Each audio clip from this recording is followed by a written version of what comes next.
Psicologia para quem quer deixar de ser criança. Por que um tema assim tão forte, tão polêmico, radical? Exatamente porque o livro Psicologia para quem quer deixar de ser criança, que eu compartilho com você aqui, de minha autoria, ele faz o contraponto com a psicologia clássica, que a maioria das psicoterapias utiliza, trata a pessoa do ponto de vista de que é uma vítima no mundo, e o que eu trago aqui é uma ideia de que o ser humano ele é autorresponsável, ou seja, ele tem capacidade de governar a própria vida, de viver o seu destino e de sair das situações embaraçosas se ele buscar dentro de si as ferramentas das quais ele foi dotado por natureza, pela sua vocação emancipatória.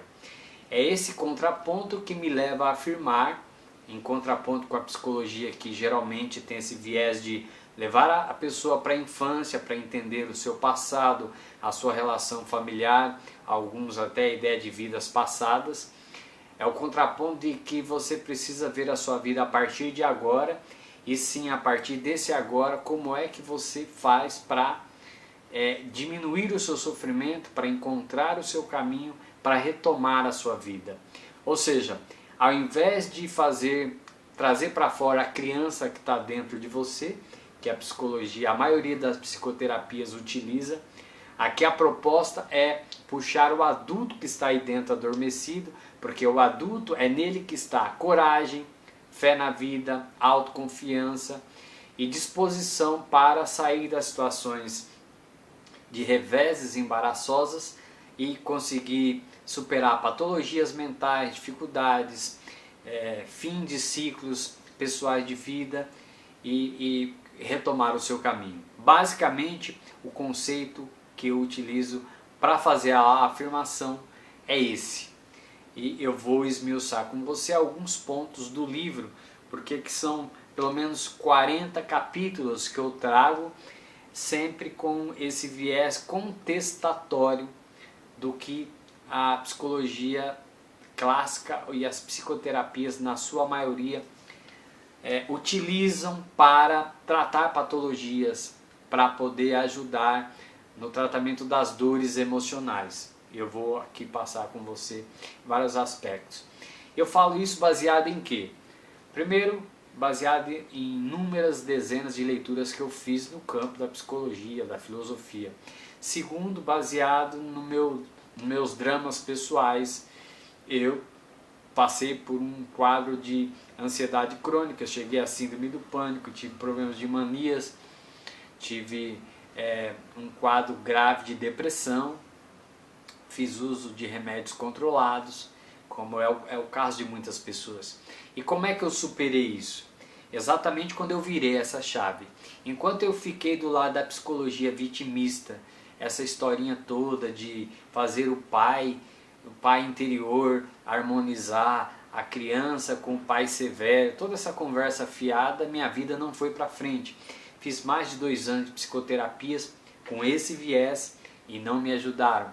Fiz várias leituras na área da psicologia, ou mesmo da autoajuda, com esse viés de colorir o mundo, ou seja, de fazer que mais ainda aguçam dentro de você a sua infantilidade. E crianças só podem viver no quintal de casa. Elas vão olhar os adultos andando fora, mas não vão ter condições ou forças de poder abrir o portão, nem estão preparadas, porque a rua é o lugar do adulto. E o que a gente vê nessas leituras e em muitos desses tratamentos é que aguça em você o seu lado infantil, com essa história de puxar a criança para fora. Quem nunca ouviu essa historinha do tipo, é melhor não deixar a criança morrer dentro da gente, toda essa conversa fiada. E quando você vê as pessoas vencedoras em todos os setores da vida, você olha para ela, você vê adultos ali, pessoas fortes, aguerridas, guerreiras, que enxergam a vida como ela é, que aceitam os desafios, a dureza da realidade, as traições, os problemas, os conflitos, as brigas. E apesar de tudo isso, e é por aceitar tudo isso e por enxergar que a vida tem isso, essas pessoas elas acabam partir dessa realidade, qualquer coisa a mais que ela consegue, ela sente grande prazer na vida. Porque a sua expectativa é exatamente a partir desse lado duro da vida. Ao experimentar realidades de uma afetividade com um amigo que teve, um dia bom com a família, isso já dá grande prazer para ela, porque é algo que ela já nem contava, porque ela tem claro de onde é que nós viemos, da pré-história, toda a história do homem de dificuldades, desafios, buscando sobreviver, e é assim ainda hoje, nós buscamos sobreviver, e ela tem esse olhar claro, de não querer, não se deixar infantilizar, que é isso que você acaba tendo por meio da maioria dos tratamentos psicoterápicos. E o que eu trago para você é esse confronto. E você pode achar ou não doloroso o que eu vou te falar. O que você precisa é experimentar o resultado disso. De novo eu repito, se você acredita, como venderam para você, que a realidade pode ser colorida e ela é 100% maravilhosa, todo dia quando você sair de casa, você já criou muita expectativa. Então, a condução cheia, aquela briguinha, vai ser coisa muito grande para alguém que criou uma expectativa de um mundo colorido.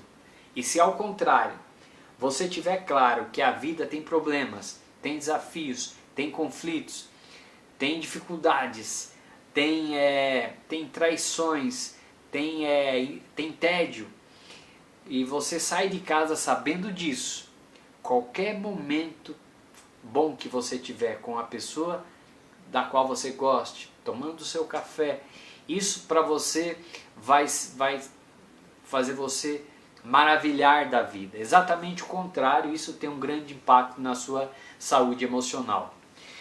No livro eu trago vários pontos, por exemplo, o capítulo 1, a psicologia tradicional leva você para a infância e te deixa lá.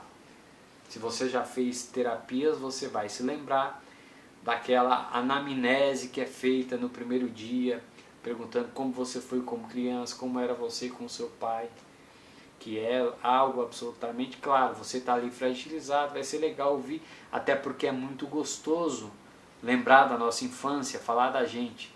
Não tiro esse mérito. Ainda hoje, antes de gravar esses vídeos, eu voltava ali para ver aberturas de séries antigas que eu assistia, porque a nossa memória afetiva ela é algo forte. Agora, levar você para a infância, para que você fique ali tentando entender você em relação aos que estavam ao seu redor, familiares, não vai te ajudar em nada. Pense que o contraponto aqui você vai ficar lá na infância, vai continuar a criança que estava lá. Primeiro, porque esse tipo de caminho pode desenvolver em você mais ainda culpa, pode aguçar você certos conflitos desnecessários com a família. E o que é produtivo é você ver a partir de agora, o adulto que está aí agora tem que ser puxado agora para fora. É esse adulto aí que tem que ser puxado para fora agora, porque é nele que está a coragem, a fé na vida, a força, a garra, a força de dizer não, a garra de ir atrás dos objetivos, a consciência dos aspectos difíceis da vida. Com esse adulto que um psicoterapeuta precisa conversar, e não com a criança.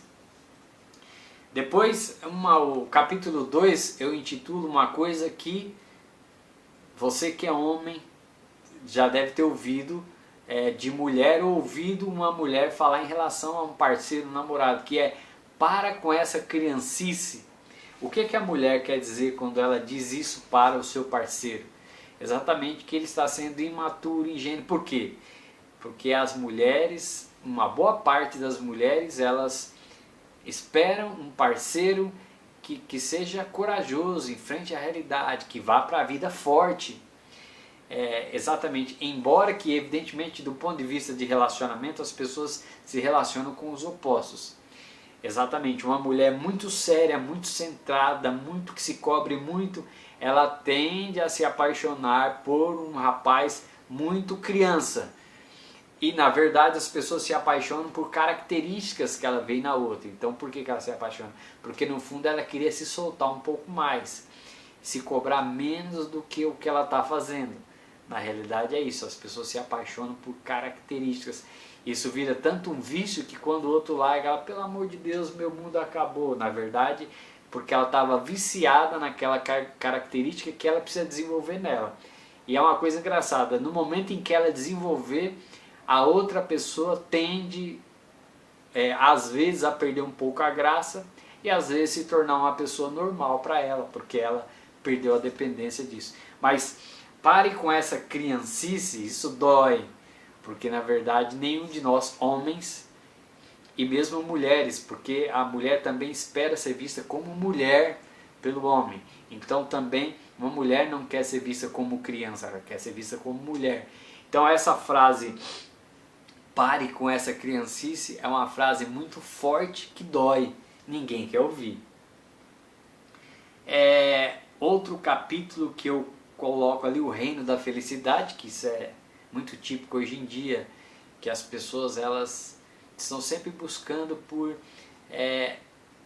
mundos imaginários, por conversas, discursos, arte, tudo aquilo que cria uma fantasia para ela, porque nós temos um lado nosso que quer se enganar de que tudo pode ser colorido, que dinheiro pode cair do céu, que com a varinha mágica tudo vai acontecer. Há um lado infantil em nós que acredita nisso e quando isso é vendido, muita gente cai. Menos o adulto, que vai sempre, tem alguma coisa errada nessa história.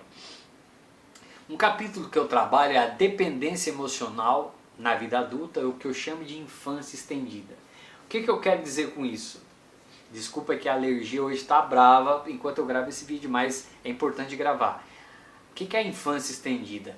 Todos nós fomos feitos para sermos emocionalmente independentes na vida adulta. Como assim? Nós fomos feitos para dependermos da nossa atenção, do nosso respeito, do nosso amor. Não fomos feitos para que alguém faça isso por nós. Quando nós somos crianças, nós temos dependência emocional dos pais, principalmente da mãe. E por quê? E a mãe tem essa do filho. Porque isso é uma coisa que a natureza, Deus, não sei no que você acredita, colocou para ligar filhos com seus progenitores para que estejam próximos, para proteger desde lá das cavernas, proteger de ataques animais, para poder suprir as necessidades da comida, no caso. Então essa dependência na infância da criança é normal, é saudável, é natural, porque tem a ver com instintos de sobrevivência. Agora quando você fica adulto, você não tem dependência da mamãe cuidando de você, do papai cuidando de você. Agora é o seu momento de fazer isso. E esse é o momento de você prestar atenção em si mesmo, quem é você, o que você quer da vida, do que você gosta ou não. Porque quando você deixa de fazer isso, porque está com a cabeça no mundo, nos problemas das pessoas, você se desliga de você, então você cria uma escassez aqui dentro, uma falta. E aí você vai buscar no outro, vai culpar que o outro tem que fazer isso por você, mas na verdade você não está fazendo isso por você. E aliás não deveria fazer pelo outro que vive reclamando também, que quer atenção, porque nós adultos estamos capacitados e obrigados, entre aspas, a fazer por nós, não pelos outros. O que nós fazemos com parceiras, por exemplo, a parceira com parceiro vice-versa, é exatamente trocar esses afetos, esses carinhos que faz parte, isso é uma coisa legal, tranquila, é uma troca mútua. Mas não essa história de que um depende do outro, de que um precisa viver buscando migalhas da atenção do outro. Isso faz você sofrer, isso faz você se infantilizar, ter comportamentos medíocres e isso tira o foco de você e ir atrás dos seus objetivos. É um capítulo que eu trabalho aqui também. O que mais? A questão da ditadura da felicidade. É um capítulo também que eu trago no livro, porque nós, historicamente, vivíamos para sobreviver. E aí, de uns séculos para cá, graças ao capitalismo, à Revolução Industrial, o criou-se uma abundância no mundo e, por exemplo, uma adolescente hoje não tem a mínima noção de como foi a vida precária e escassa dos seus pais ou avós. Por exemplo, meu pai me fala que calçou o primeiro sapato aos 18 anos. Hoje ele tem 76 anos. Eu, na adolescência, tinha 2 pares de roupa. Meu filho tem um guarda-roupa cheio, vários pares de sapato, difícil até de escolher.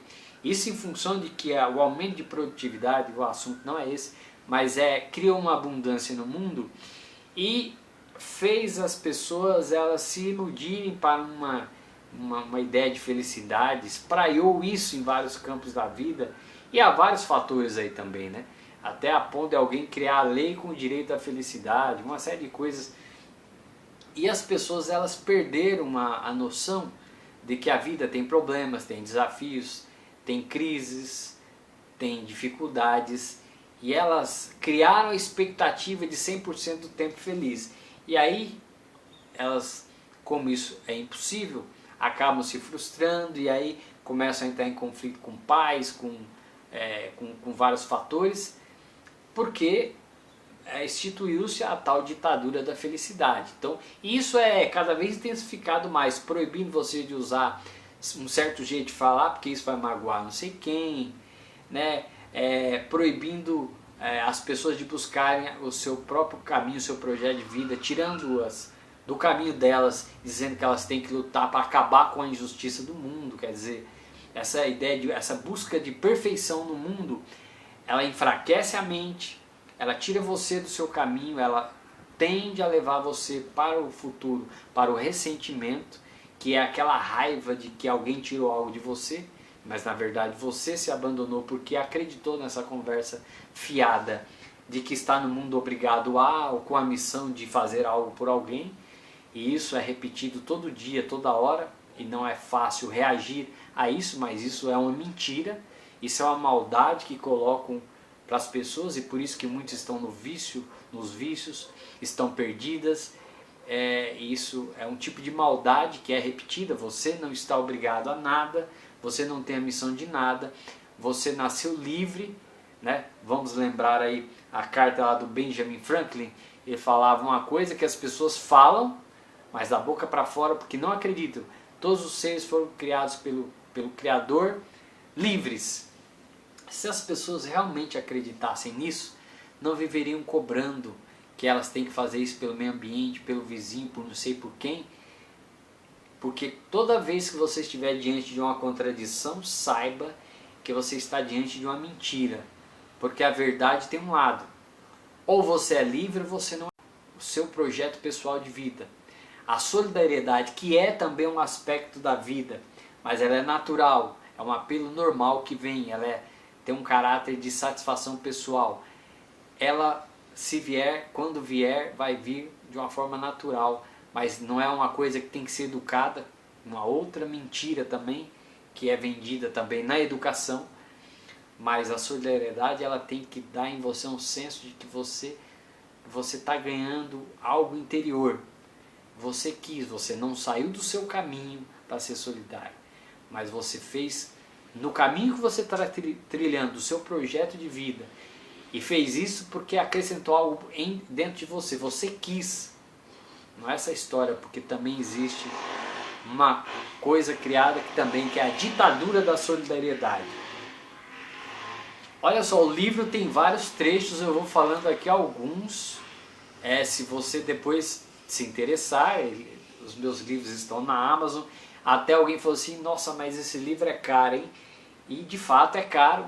E por que é que eu coloquei esse preço?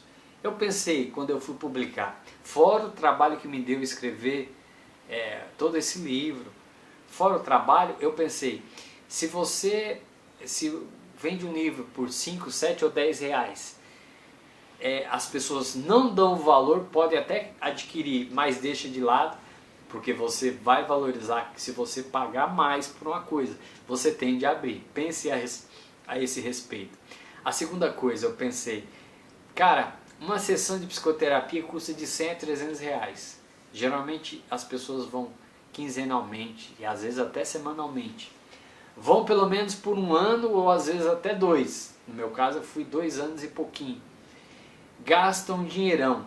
Agora, como que um livro que vai ajudar em vários pontos, eu poderia, mesmo sendo livro, que ele é cotado como cara de livro, mas com uma mensagem dessa eu poderia, eu não me senti à vontade por vender como um preço de um livro comum, mas veja, nem que eu viver por todos os anos da minha vida não vender nenhum exemplar, não estou interessado. Isso é uma coisa que veio um senso dentro de mim para que fizesse assim, e tudo bem, não, a questão não é essa. Voltemos aqui ao livro. É um capítulo forte que tem a ver com o que eu acabei de falar. A sua missão no mundo é viver para você. Ah, mas isso é egoísmo. Tem um capítulo aqui também no livro que eu trato.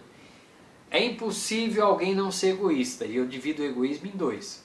Tem o egoísta livre e o egoísta escravo, mas todos são egoístas. Quem é um egoísta livre? É aquele que, por pensar em si, porque os dois pensam em si, mas ele por pensar em si, ele vai, bom, meu projeto de vida é esse, eu vou atrás disso, vou focar minha vida e vou atrás. E ele vai ser chamado pelos outros de egoísta, frio, desumano. O outro, que não vai atrás do seu projeto de vida, é também egoísta. Mas ele tem um lado sem vergonha nele, entre aspas. Por que ele não vai atrás? Ele não quer ser chamado de frio, desumano, egoísta. Ele quer ser visto como...